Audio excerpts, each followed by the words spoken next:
The night Sarah Carter ran for her life, she had no idea that the stranger hiding inside the dark garage ahead of her was the one man in America everyone else was terrified to meet.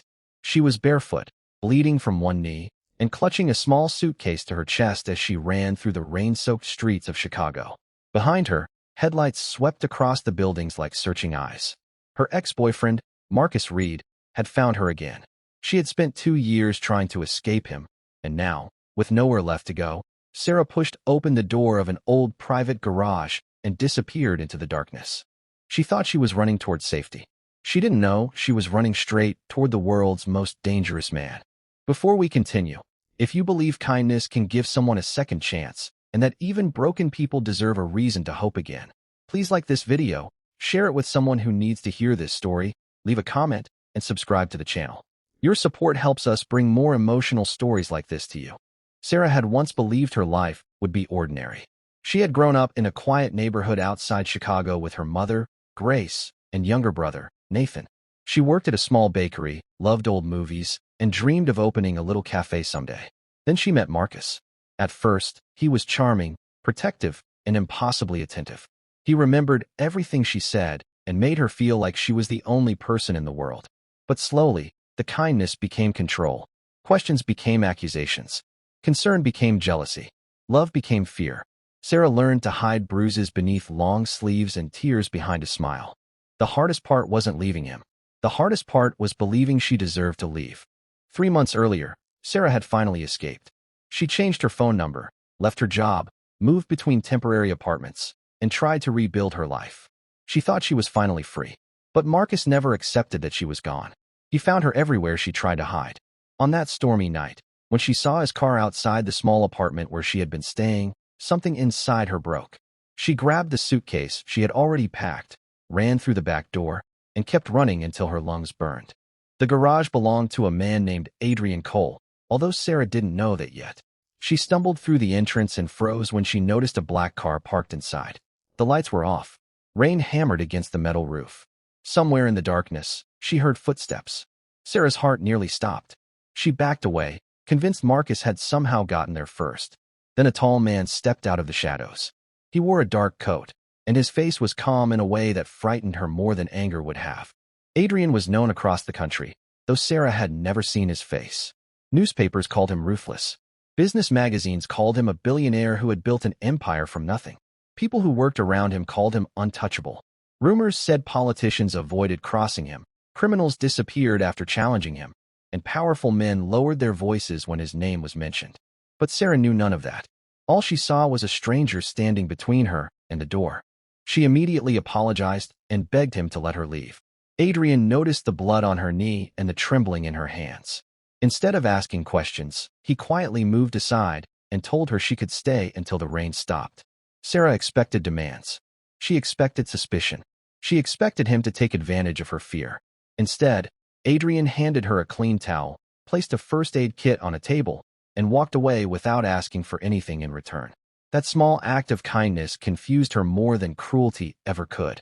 Adrian had spent most of his life believing kindness was weakness. Years earlier, his father had been murdered by people who wanted control of the family business. Adrian had responded by becoming harder, colder, and more dangerous than anyone around him. He built his empire brick by brick, trusting almost nobody. He had everything money could buy, but he had forgotten what peace felt like. He lived in a beautiful mansion outside the city, but ate most of his meals alone.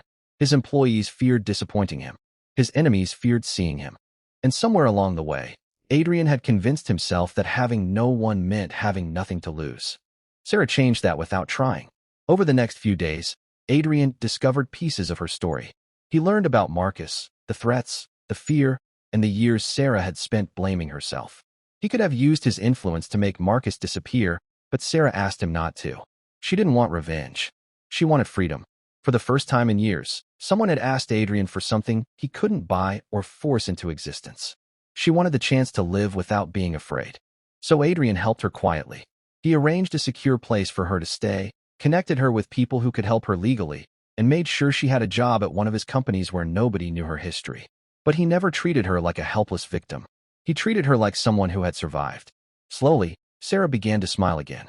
She started working in the company cafeteria, then moved into an administrative position. She discovered she was good at organizing events and eventually began planning charity programs for Adrian's foundation. One of those programs provided emergency housing for women escaping abusive relationships. Sarah poured her heart into it because she knew exactly what those women felt. Adrian watched her transform. The frightened woman who had entered his garage in the rain became someone who could walk into a crowded room with her head held high. And Sarah began seeing something nobody else seemed to notice in Adrian. Beneath the terrifying reputation was a lonely man who quietly paid hospital bills for strangers, funded shelters without putting his name on them, and kept old photographs of his parents locked inside a drawer because looking at them still hurt. But Marcus had not disappeared. One evening, Sarah received an envelope containing a photograph of her and Adrian leaving the office together. On the back were 6 words, "You can't hide from me forever." She nearly collapsed. Adrian found her sitting on the floor of her apartment, holding the photograph with shaking hands. This time, she didn't ask him to fix everything. She simply admitted she was tired of running. Adrian looked at her and realized the most dangerous thing he could do wasn't destroy Marcus. It was help Sarah believe she no longer needed to be afraid of him. With Sarah's permission, Adrian's legal team worked with authorities and documented Marcus's threats, stalking, and violations. Marcus was eventually arrested after attempting to confront Sarah outside her workplace. For the first time, Sarah watched him being taken away and felt something she hadn't felt in years. Silence. No footsteps behind her. No phone calls. No threats. Just silence. Months later, Sarah opened a small cafe on the outskirts of Chicago. It wasn't the cafe she had imagined when she was younger. It was better. The walls were filled with photographs of women who had rebuilt their lives. Every month, part of the cafe's profits went toward emergency housing for survivors.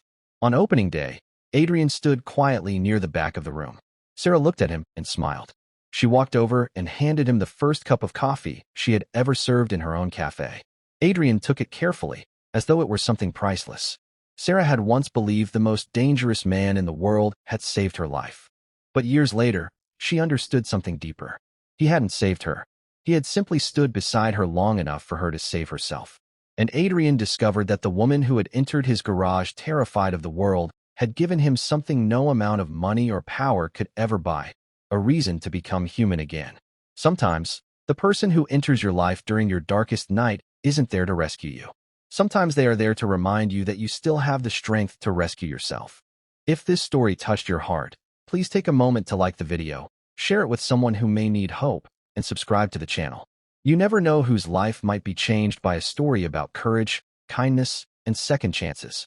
And before the story ends, comment, "I believe in second chances," if you believe that people can heal, rebuild, and become stronger than the pain they survived. Sarah never forgot that rainy night in Chicago. She never forgot the fear, the blood, or the sound of footsteps approaching through the darkness.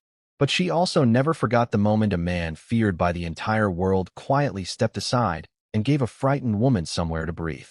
Her life had begun with running, but it ended with her standing still, looking forward, and finally realizing she was free.